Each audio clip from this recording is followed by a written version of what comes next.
Masalahnya sih juga di sini nggak cuma ngomong di satu grup, saya ngomong di 4 grup gitu ya. Saya kan meladeni banyak orang juga. Kalau ada pengen saya ladeni satu dengan satu satu ya silakan. Nanti saya lepas dulu yang 4 grup yang lainnya begitu ya. Nanti kita baru fokus ya. Oh, kebetulan ini juga saya lagi VN dengan Anda sambil berenang. Ya, berenang terus tangan saya yang kiri lagi main badminton sama teman. Jadi santai aja.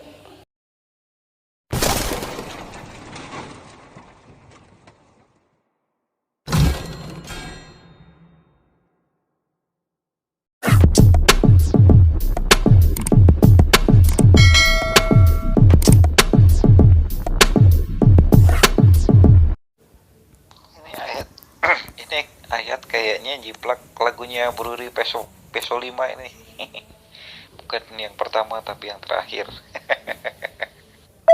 Ayo angkat tema. Silahkan. Nggak usah curhat. Saya malam ini mau coba mengangkat tema, betulkah Muhammad memiliki keturunan darah dagingnya sendiri? Bagi muslim yang memiliki data, memiliki pendapat, dan memiliki bukti-bukti kuat, silahkan bergabung di sini. Bismillahirrahmanirrahim. Rasulullah Muhammad sallallahu alaihi wasallam di dalam hadisnya mengatakan, ya ayuhan nas inni taraktu fikum ma in akhaztum bih lan tadillu kitaballah wa itrati ahlal bait. Situ dikatakan wahai manusia. Jadi seruannya ini bukan hanya kepada umat Islam, tetapi seruannya ini semua tertuju kepada seluruh umat manusia. Rasulullah Muhammad sallallahu alaihi wasallam mengatakan, sungguh kutinggalkan kepada kalian sesuatu yang jika kalian berpegang teguh dengannya, maka kalian tidak akan tersesat.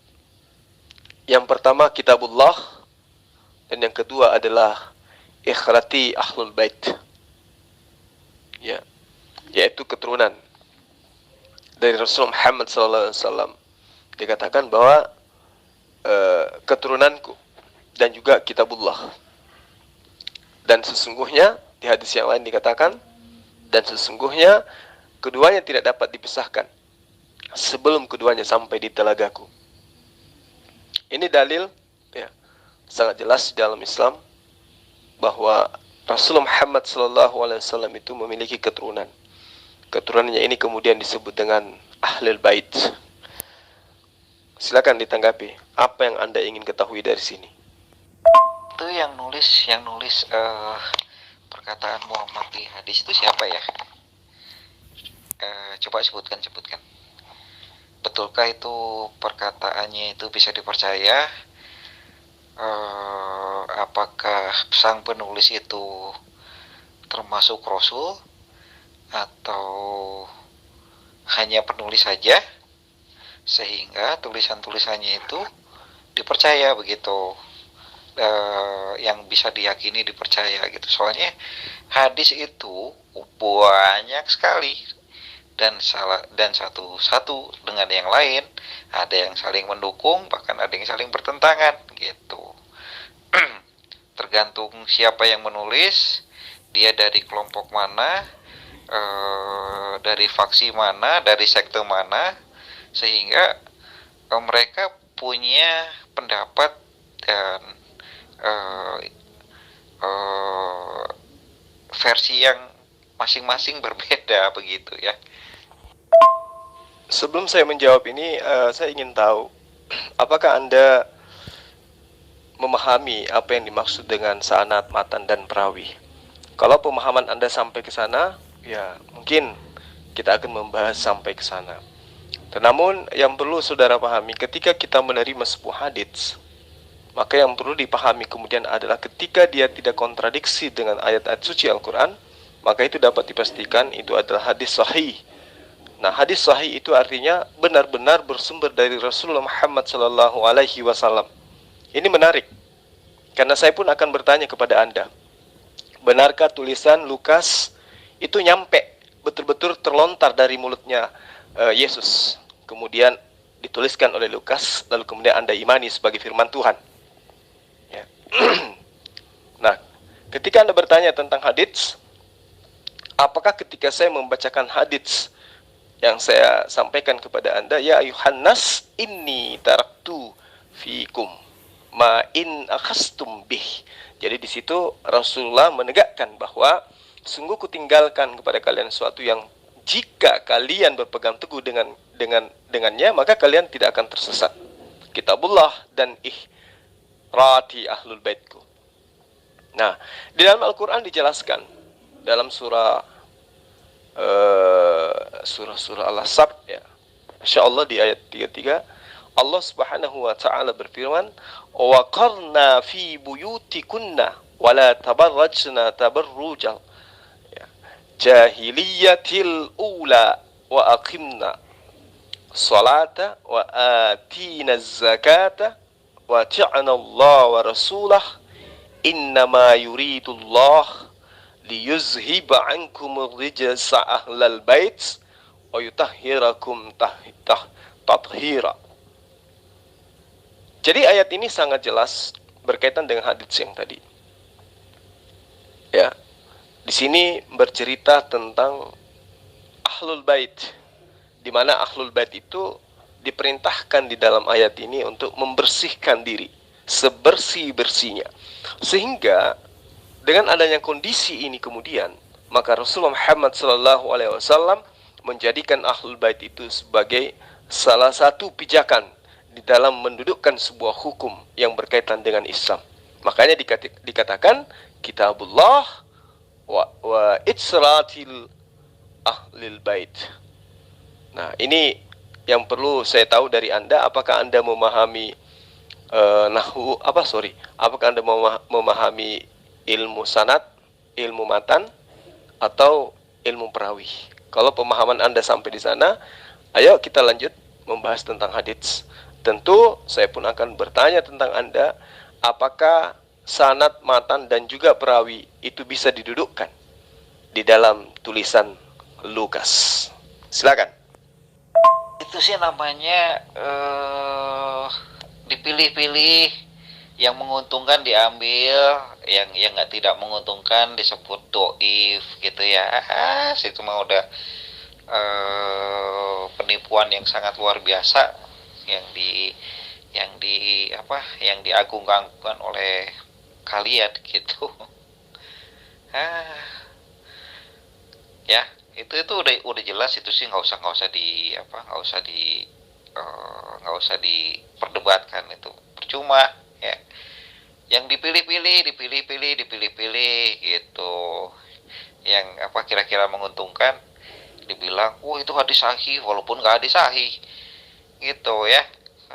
Itu udah hal yang biasa, itu tuh perbuatan iblis kayak gitu tuh. Saudara nggak usah nangis duluan, kita bahas saja dulu apa sanad itu, apa matan itu, apa perawi itu, gitu loh, supaya Anda bisa membedakan mana hadits yang dhaif, mana yang sahih, ya, mana yang maudhu, kan gitu. Jangan karena ketakutan Anda saya mau membahas Lukas Anda, kedudukannya, apakah bisa sampai levelnya pada level hadis sahih atau tidak, membuat Anda kemudian nangis dengan mengatakan bahasa yang Anda ungkap barusan. Jadi gini, sahabatku umat terjemahan yang menamai dirinya dengan kadrun, kafir dungu, ya. Gini, ketika Anda mengatakan itu dipilih-pilih, apa pijakan ilmu yang Anda punya sehingga Anda bisa mengatakan seperti itu? Apakah Anda memiliki kemampuan dalam ulumul hadits? Atau Anda memahami tentang ilmu sanad sehingga Anda bisa mengatakan itu? Kalau iya, coba Anda tunjukkan kepada saya Hadits yang dipilih-pilih kaitannya dengan suka tidak suka, yang Anda maksud sesuai dengan irama Anda tadi, dengan hadits yang kami cintai, yang kami suka, yang kami anggap sahih. Itu alasannya apa gitu loh. Kami memilih sebuah hadits karena kata Anda, karena itu bagus. Ya, itu mendukung keislaman. Nah, pijakan Anda mengatakan itu apa? Karena ini berbicara mengenai perkataan Rasulullah, perbuatan Rasulullah, dan ini berkaitan dengan kesepakatan Rasulullah. Artinya kita berbicara mengenai apa yang menjadi acuan kebenaran 1400 tahun silam. Kami jelas dalam pemahaman kami terhadap sebuah informasi yang ada pada masa lampau, tentu kami berdasar daripada apa? Satu, pertama, ya, Rasulullah Muhammad SAW itu adalah sebagai narasumber. Kedua, sahabat-sahabatnya yang hidup sesamanya, yang menerima dan mendengarkan apa yang kemudian kami jadikan sebagai informasi. Ya. Ketiga, sahabat ini tentu memiliki murid. Murid ini tentu memiliki murid. Dan murid ini jelas juga memiliki murid. Lalu kemudian sang murid itu menjelaskan tentang dari mana perkataan informasi yang dia dapatkan sampai kepada perawi. Nah sekarang, ketika Anda mengatakan kami milih-milih, pijakan ilmu apa yang Anda gunakan? Nah, sebenarnya saya bisa saja mengatakan bahwa ini adalah cara Anda menutupi ketakutan Anda ketika saya mencoba untuk mendudukkan ilmu sanad terhadap keabsahan karangan Lukas. Ya, Anda harus jujur itu. Nah, namun sebelumnya saya ingin tahu apakah Anda memahami ilmu matan, ilmu hadis, ilmu sanad. Silakan. Udahlah, itu gampang kok dicari, itu sanadnya apa, perawinya apa. Itu nggak usah ditanya-tanya model-model gitu deh, itu mah pertanyaan-pertanyaan orang yang nggak, kecuali anak baru lahir baru nanya-nanya model kayak gituan gitu ya. Jadi nggak usah di inilah sanadnya siapa, oh ini yang ini siapa, oh Bukhari, hadis Muslim, oh grade-nya apa, oh sahih, oh apa tuh, sahih atau doif atau dobol, nggak tahu juga tuh. Yang bagus-bagus diambil. Aduh, padahal fakta di banyak hadis ya kelakuan Muhammad tertulis di sana semua begitu. Dan itu adalah hal yang wajar sebagai manusia ya. Nggak usah ditutup-tutupi, kenapa? Kan udah dijelaskan di ada beberapa hadis juga itu. Muhammad itu hanyalah manusia biasa yang bisa melakukan kesalahan. Sudah selesai. Orang yang banyak pernah melakukan kesalahan itu adalah manusia berdosa. Dan itu adalah ciri-ciri sebagai manusia biasa. Ya sudah selesai. Apanya mau dibahas lagi? Jadi ketika Anda menutupi ketidakmampuan Anda, ketidakberdayaan Anda melihat kenyataan tentang kitab Anda, jangan kemudian Anda tutupi dengan cara seperti ini. Ya, dengan cara berbicara sesuatu tentang hal-hal yang sifatnya di mana nuansa daripada kalimat Anda itu terlihat nyata bahwa Anda kalah sebelum bertempur. Tadi Anda menantang untuk membahas tentang Ahlul Bait. Adakah? Dan kalau ada, apa buktinya? Nah, ini kita berbicara mengenai hal yang terjadi ribuan tahun silam. Berarti pemberitaannya harus akurat. Itulah. Tidak asal imani saja. Tidak seperti ketika Anda menjadikan buku catatan Lukas itu sebagai sumber kebenaran, asal imani saja. Berbeda dengan hadits. Dalam Islam itu harus dipahami, hadits itu adalah perbuatan Rasulullah. Hadits itu adalah perkataan Rasulullah. Hadits itu adalah kesepakatan Rasulullah. Jadi apa yang dikatakan, apa yang dilakukan, apa yang disepakati pada masa itu kaitannya dengan agama Islam, harus kemudian benar-benar menjadi sebuah titik sentral dirinya sebagai objek, salah satu satu-satunya sumber daripada apa yang diberitakan oleh para perawi. Nah, untuk itulah kemudian ketika Anda bercerita atau berkata atau ingin tahu tentang Ahlul Bait, keturunan Rasulullah, maka tentu itu tadi yang saya katakan, kita harus kembali kepada masa silam 1400 tahun kurang lebih. Jangankan 1400 tahun silam, berita tentang apa yang tertuang di dalam tahun 2020 saja perlu Anda selidiki. Apakah itu benar adanya? Ya, atau itu hanyalah berita bohong? Karena itulah, alhamdulillah, di dalam ajaran agama Islam ada yang disebut sanad, ada yang disebut matan, ada yang disebut perawi. Ketika Rasulullah berkata, kemudian sahabatnya mendengarkan, lalu sahabatnya menyampaikan kepada tabi'in, lalu tabi'in terputus, tidak ada penyampaian kepada tabi'ut tabi'in, tiba-tiba dirawihkan. Sementara antara perawi ini dengan para tabi'in itu jaraknya ratusan tahun. Bagaimana kemudian dia bisa sampai kepada tabi'in, sementara para perawi ini tidak sesaman dia? Karena terputus tabi'it tabi'in, perantara antara perawi dengan tabi'in.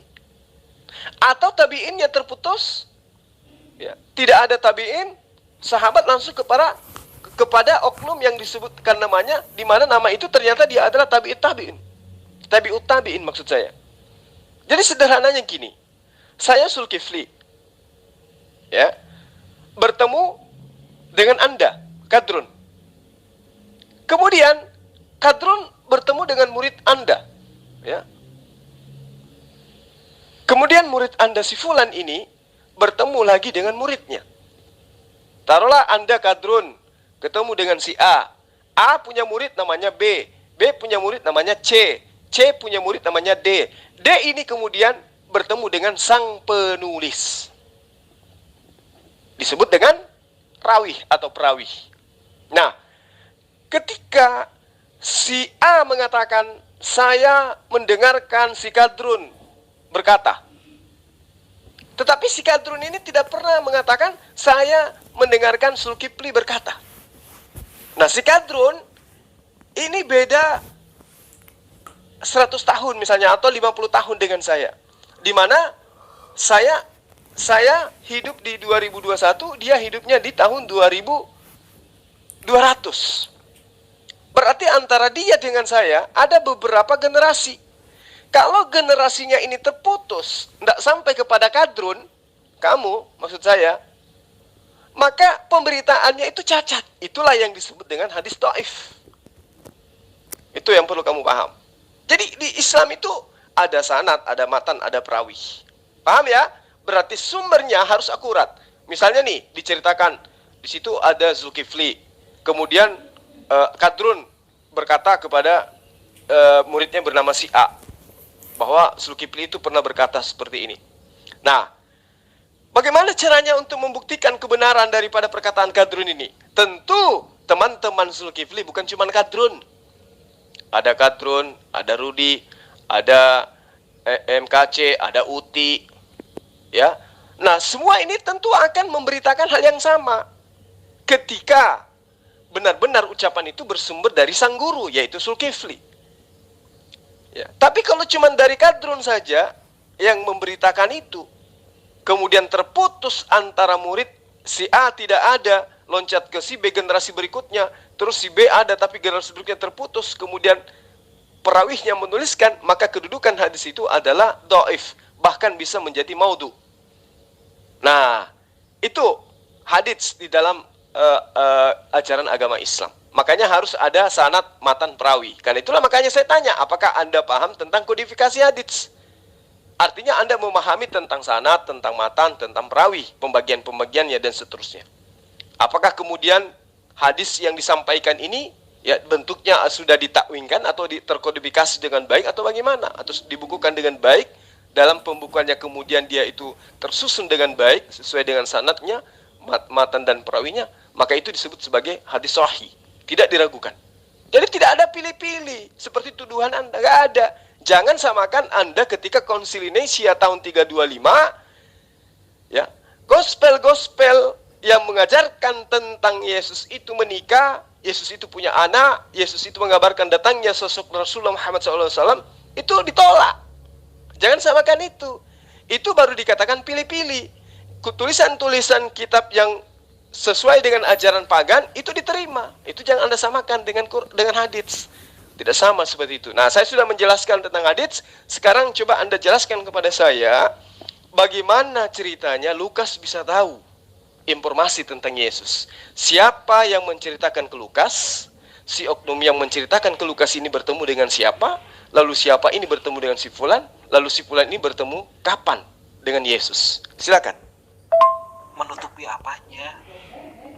Itu tertulis di dalam apa? Dalam dalil-dalil Islam gitu loh. Jatuh saya lupa itu dari Quran apa dari hadis. Kalau saya udah lama sekali nggak pernah baca yang detail gitu. Jadi nggak usah dielak. Begitu ya. Nggak meleset dari dalil kok. Kalau Anda mau pengen dalilnya nanti saya carikan gitu. Nah, di awal tadi saya sudah mengatakan ketika Anda minta tema, saya sudah jawab Anda, silakan cari tema di mana materinya Anda kuasai. Ternyata Anda cuma pepesan kosong juga rupanya, ya. Jadi wajarlah Anda memilih nama Kadrun, kafir dungu. Karena ternyata Anda hanya membual. Ya sama ketika saya pun mengatakan bahwa Paulus itu adalah pencuri ayam. Terus kemudian Anda mengatakan, apa buktinya? Siapa yang mengatakan itu? Datang informasi dari mana? Lah saya jawab, sama seperti yang Anda katakan sekarang. Gak usah mengelak, terima aja, ada dalilnya kok. Kan gitu ya? Nah sekarang karena Anda tidak menguasai tentang matan, sanad, hadits, sekarang saya ingin membuktikan kepada Anda ya, bahwa Anda itu juga tidak paham tentang kitab gospel. Anda hanya berdasarkan imani saja, maka Anda memilih nama Anda menjadi Kadrun. Maaf, saya tidak mencela dan bukan maksud untuk menghina. Tapi ini fakta yang sebenarnya. Kebenaran itu harus ditegakkan, sepahit apapun. Sekarang saya ingin tanya kepada Anda. Kenapa Anda mengimani tulisan Lukas, sementara Lukas tidak pernah bertemu sekalipun dengan Yesus? Jawab. Tadi Anda bilang katanya, saya harus ngasih tema yang saya kuasai. Oke deh, kalau seandainya memang gitu ya. Saya mau tanya nih, ya, Quran itu berasal dari wahyu atau firman? Itu aja deh. Itu saya kuasai itu, mau sampai seujung kaki pun saya bisa, ya. Saya tunggu ya. Coba jawab. Kalau seandainya ada firman Tuhan, kasih ayatnya yang mana, berbicara kepada siapa, isinya apa, ya. Oke, secara tidak langsung Anda sudah mengakui bahwa Anda tidak menguasai materi yang tadi. Baik. Sekarang Anda mengatakan Anda menguasai tentang apa yang Anda pertanyakan. Wahyu dan juga firman. Saya ingin tahu, sebelum saya menghabiskan waktu terlalu banyak, ya, air liur yang terlalu banyak, saya menjelaskan bermenit-menit, ternyata Anda rupanya buta juga rupanya. Saya ingin uji dulu, apa firman dan apa wahyu menurut Anda? Silakan. Bukan tidak menguasai, Anda itu ngomongnya apa, ya, temanya apa. Jadi Anda juga tidak bilang tuh harus yang dikuasai yang mana. Kata siapa nggak bisa menguasai?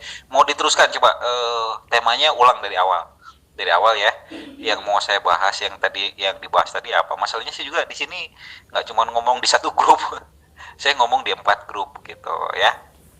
Saya kan meladeni banyak orang juga. Kalau Anda pengen saya ladeni satu ya silakan. Nanti saya lepas dulu yang 4 grup yang lainnya begitu ya. Nanti kita baru fokus ya. Oh kebetulan, ini juga saya lagi VN dengan Anda sambil berenang. Ya, berenang terus tangan saya yang kiri lagi main badminton sama teman. Jadi santai aja. Anda kan bertanya, apakah Al-Quran itu adalah wahyu atau Al-Quran itu adalah firman?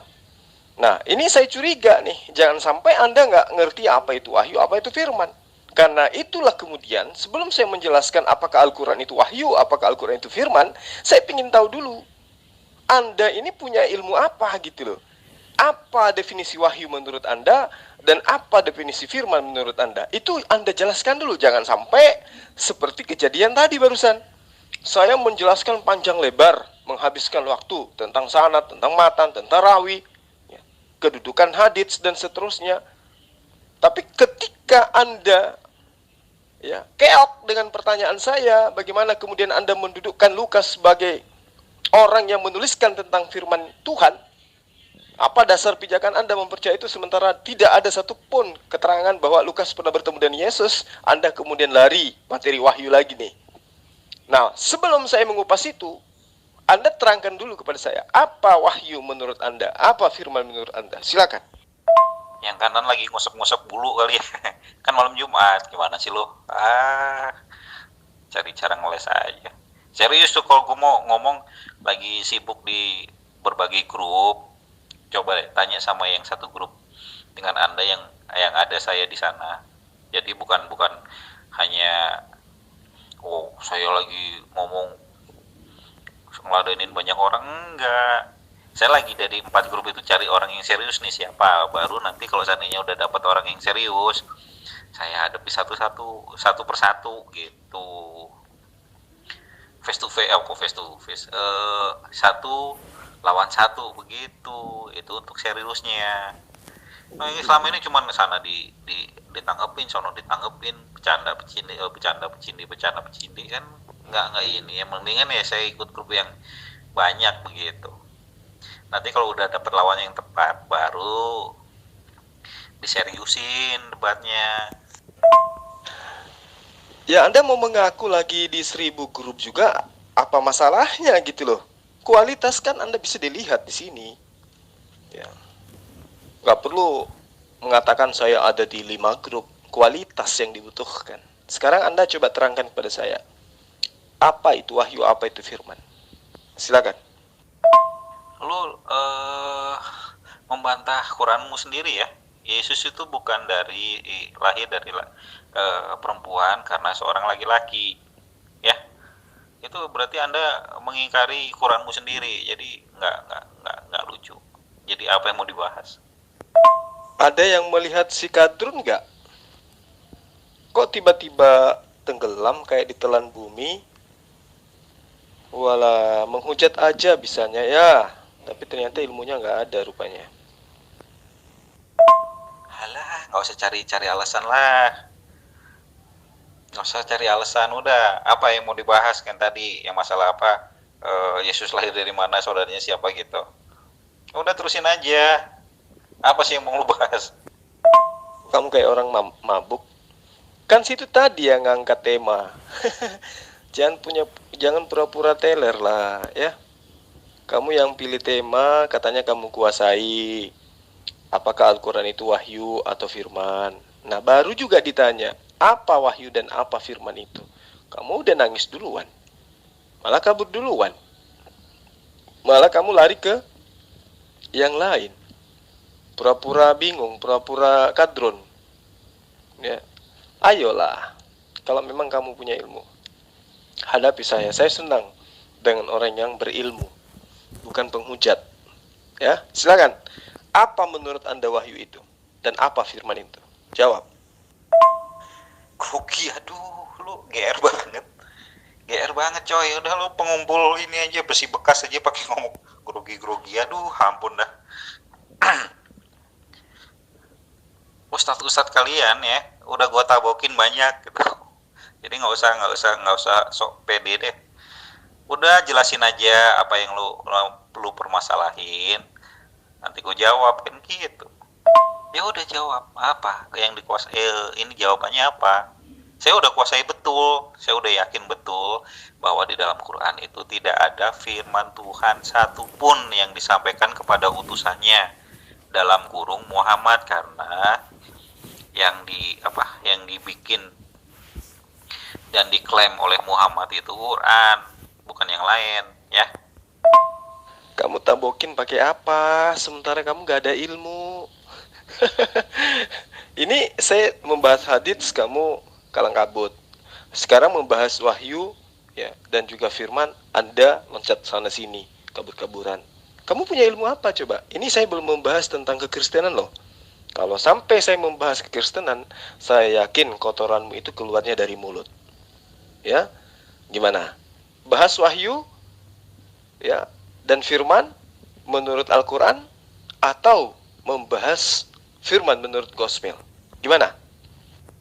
Udah nih, gue lagi udah gue fokusin ke grup ini nih, yang lain-lain gue tinggalin nih. Jadi jangan belaga pilon deh. Yuk kita fokus. Udah gini aja, biar adil ya. Gue lagi diskusi sama Lopot, coba yang lain diam ya. Gue lagi diskusi sama si Lopot yang luput ya. Makanya biar nggak melantur sana sini ya, biar temanya sama ya, biar Lopot yang jawab, gue yang jawab gitu. Jadi yang lain-lain penonton aja dulu ya. Mana si Lopot? Ya sudah, kamu jelasin lah dulu. Sebelum saya menjabarkan Al-Quran itu adalah wahyu, Al-Quran itu adalah firman, kamu jelaskan kepada saya dulu. Saya ingin tahu sampai mana pemahaman kamu tentang wahyu, ya, sampai mana pengetahuan kamu tentang firman. Apa definisi wahyu, apa definisi firman? Silakan. Gue sama Lopot ya. Lo nggak usah bikin ini, nggak usah bikin tanggapan. Gue sama si Lopot. Ya udah, sekarang kamu kasih definisi wahyu dan definisi firman. Silakan. Aduh, ternyata bocor halus. Di surga itu udah jelas ya. Yesus pernah bersabda, "Oh, kamu itu sesat. Kamu tidak ngerti firman Allah dan tidak ngerti kitab suci. Karena nanti di surga tidak ada kawin mawin, ya. Karena manusia orang yang hidup di dalam surga itu seperti malaikat." Udah selesai kan, apanya mau dibahas? Gue fokus sama Lopot ya. Lopot yang luput ya. Jadi nggak tahu tuh Zuma yang mana, pokoknya di situ tertulis Lopot ya, Lopot yang gue tanggepin. Gue nggak tahu siapa itu orangnya. Yang penting di nomor itu tertulis Lopotnya, itu aja yang gue simak. Bagaimana mungkin di surga itu tidak ada kawin mawin?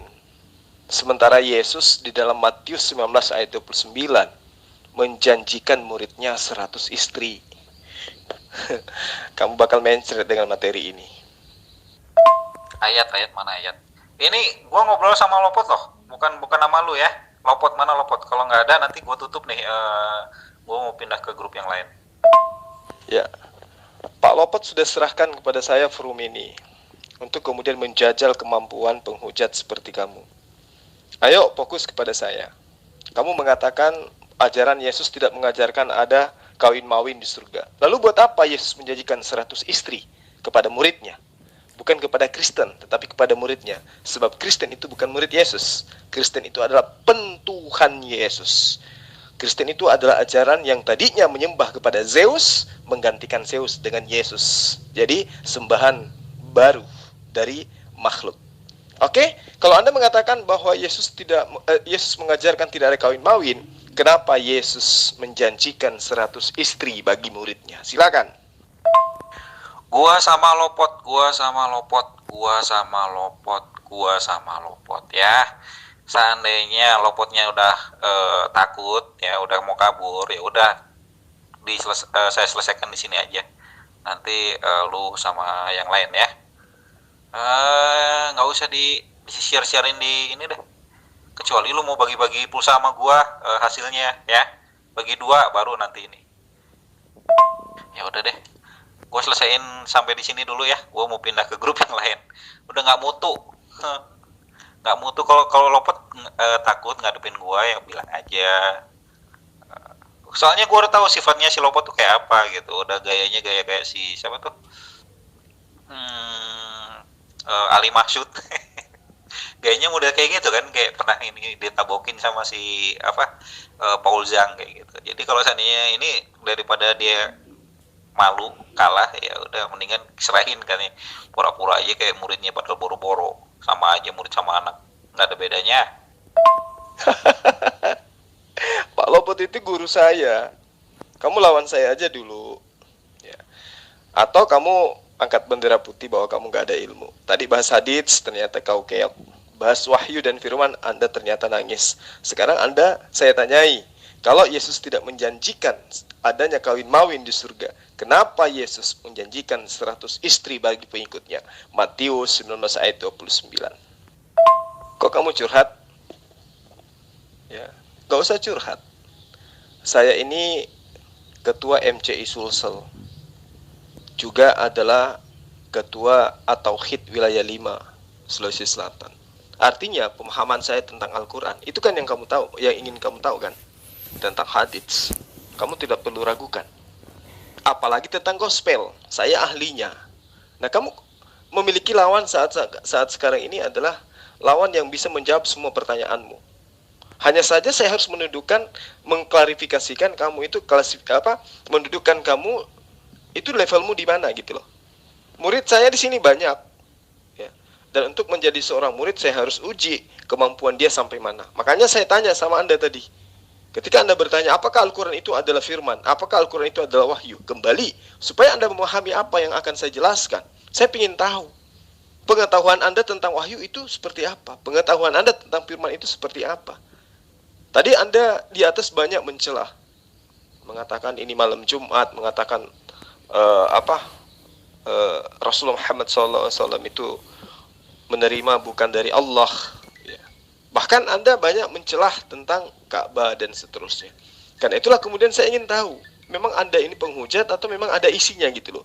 Jadi Anda nggak usah kabur, nggak usah takut, nggak usah lari, ya. Adapun saya menerangkan siapa saya itu bukan karena ria atau sombong, supaya Anda yakin bahwa Anda berdebat dengan orang yang tepat. Silakan, saya ingin tahu dari Anda, apa itu wahyu menurut Anda, apa itu firman menurut Anda. Monggo. Secepat itu kamu nangis, kawan. Ya, ya udahlah. Kalau memang kamu nggak ada kesanggupan untuk berdiskusi dengan saya, ya saya maklum. Ya, silakan Anda kabur karena sudah ketahuan level Anda hanya penghujat. Tapi mohon maaf ya, saya harus jelaskan kepada kamu bahwa nama kamu itu tepat sekali dengan dirimu, Kadrun, Kapir Dungu, ya. Karena itulah saya mengatakan, kalau tidak mau dikatakan Kadrun, belajar, pahami ajaran Yesus itu dengan benar, ya. Jangan pernah membawa-bawa ajaran Islam, padahal Anda tidak tahu apa-apa tentang Islam. Oke, saudara Kadrun, thank you.